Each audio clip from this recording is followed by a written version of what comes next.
What we have discussed? We have discussed about the degrees of freedom and the constraints. I hope सबको constraints and degrees of freedom का concept समझ आया होगा कल की class में.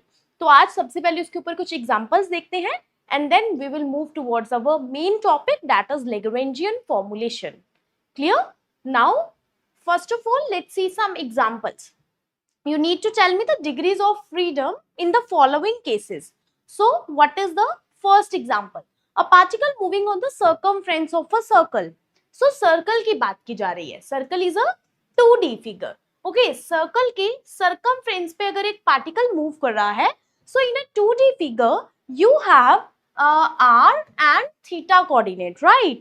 But on the circumference, the particle is moving, so r is fixed. Yes, r is fixed.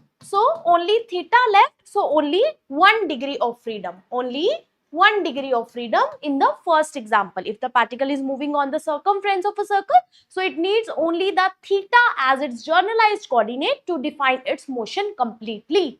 Now move to the second example, the 5 particles moving freely in plane. 5 particles are moving freely in plane. Plane is nothing but a 2D, right? So 3n degrees of freedom is 2n degrees of freedom are required. 2D के लिए 2n degrees of freedom are required. So 2 into 5, that is 10 degrees of freedom will be required if 5 particles are moving in a plane. Third, 2 particles connected by a rigid rod moving freely in plane. Plane में है 2 particles हैं, 2 particles है. ध्यान से देखिए, ठीक है, बहुत ध्यान से देखिए. 2 पार्टिकल्स है प्लेन में, तो प्लेन में है तो 2 ही लगेंगे, तो 4 डिग्रीज ऑफ फ्रीडम होंगे. लेकिन हमें यहाँ पे एक कंस्ट्रेंट दिया गया है, they are connected by a rigid rod moving freely in a plane. तो रिजिड रोड ने उनको कनेक्ट किया हुआ है. There is a 1 constraint given, so 4 - 1, 3 degrees of freedom will be the answer to this example. Getting it और not? हाँ जी, सबको पता लग रहा है कैसे 2 डिग्रीज ऑफ फ्रीडम चाहिए होती है. एक पार्टिकल के लिए 1, अगर वो प्लेन में मूव कर रहा है, 2 पार्टिकल है तो 4, एक कंस्ट्रेंट है तो -1, 3 will be the answer. Now let's move to the next question. Next question है आपके पास, determine the numbers of degrees of freedom in the following case. Rigid body moving freely in 3 dimensional.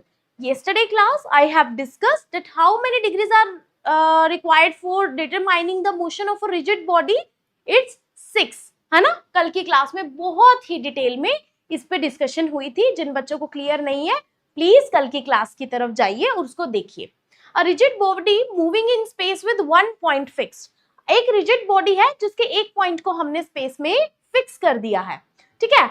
देखो वैसे 6 चाहिए होती है, लेकिन उसका एक पॉइंट फिक्स हो गया है, ठीक है. मतलब x, y, z एक पॉइंट पे फिक्स हो गए हैं, तो ओनली 3 डिग्रीज ऑफ फ्रीडम क्या रह जाएंगी, बच जाएंगी. कैसे? मैंने बोला कि डिग्रीज ऑफ फ्रीडम बतानी है आपको रिजिड बॉडी की. अगर उसके एक पॉइंट को हमने क्या कर दिया है, फिक्स कर दिया है.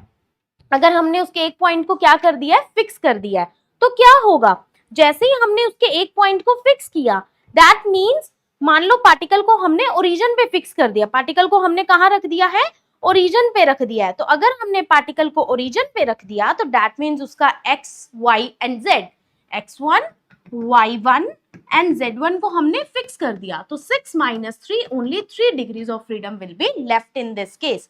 A rigid body rotating about a fixed axis in space. अब एक फिक्स्ड एक्सिस के अराउंड घूम रही है रिजिड बॉडी, एक फिक्स्ड एक्सिस, मतलब सिर्फ एक ही डिग्री ऑफ फ्रीडम रह जाएगी इस केस में. ध्यान से देखो, ये तीनों एग्जाम्पल बहुत इंपॉर्टेंट है. अगर रिजिड बॉडी है दी हुई है तो 6 डिग्रीज ऑफ फ्रीडम चाहिए. अगर रिजिड बॉडी स्पेस में मूव कर रही है एक पॉइंट फिक्स करने के बाद, तो उसको सिर्फ 3 डिग्रीज ऑफ फ्रीडम चाहिए, क्योंकि हमने उसके x1, y1 एंड z1 को फिक्स कर दिया है. लेकिन अगर रिजिड बॉडी रोटेट कर रही है about a fixed axis, so it has only 1 degree of freedom, because relative to the origin एक फिक्स एक्सिस ले लो, मान लो z एक्सिस ले लो, और उसके कॉरेस्पॉन्डिंग x और y का डिस्टेंस भी फिक्स हो जाएगा. तो हमारे पास सिर्फ एक ही कंस्ट्रेंट बच जाएगा, सॉरी एक ही डिग्री ऑफ फ्रीडम बच जाएगा. तो ये तीनों बहुत इंपॉर्टेंट है. अगला देखिए, नेक्स्ट पे चलते हैं. ध्यान से देखनी है, सभी examples are very very important. Determine the numbers of degrees of freedom in the bob of simple pendulum oscillating in a plane. bob of a simple pendulum, simple pendulum का bob हमने अटैच किया हुआ है, इसके साथ L तो fix है, L fix है तो only theta will vary and in a plane they are asking so only 1 degree of freedom. कौन सी? थीटा, ओनली थीटा, क्योंकि लेंथ तो फिक्स है सिंपल पेंडुलम के केस में, तो ओनली थीटा रह जाएगा. The bob of conical pendulum. बच्चे what is conical pendulum? Now they are saying the bob of conical pendulum.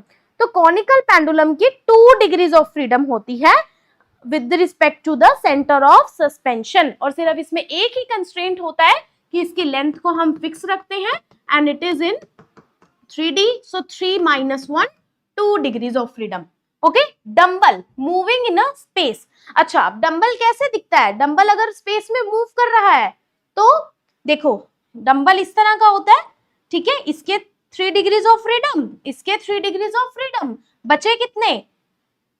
6 minus 1, 5 degrees of freedom, क्योंकि एक तो कंस्ट्रेंट है ना, उसको हमने दोनों को पकड़ा हुआ है, तो ये जो डिस्टेंस है दोनों के बीच में वो तो सेम है. Distance between 2 particle is fixed always, so only 5 degrees of freedom will be left here. ठीक है जी, समझ आ रही है सबको? एग्जांपल समझ आ रही है? Everyone is getting the point? कैसे हम डिग्रीज ऑफ फ्रीडम को कैलकुलेट कर रहे हैं यहाँ पे, सबको पता लग रहा है? हाँ जी, किसी को कोई भी किसी भी तरह का डाउट हो, let me know in the comment section, I will explain it you again. Okay, चलिए अगला देखिए.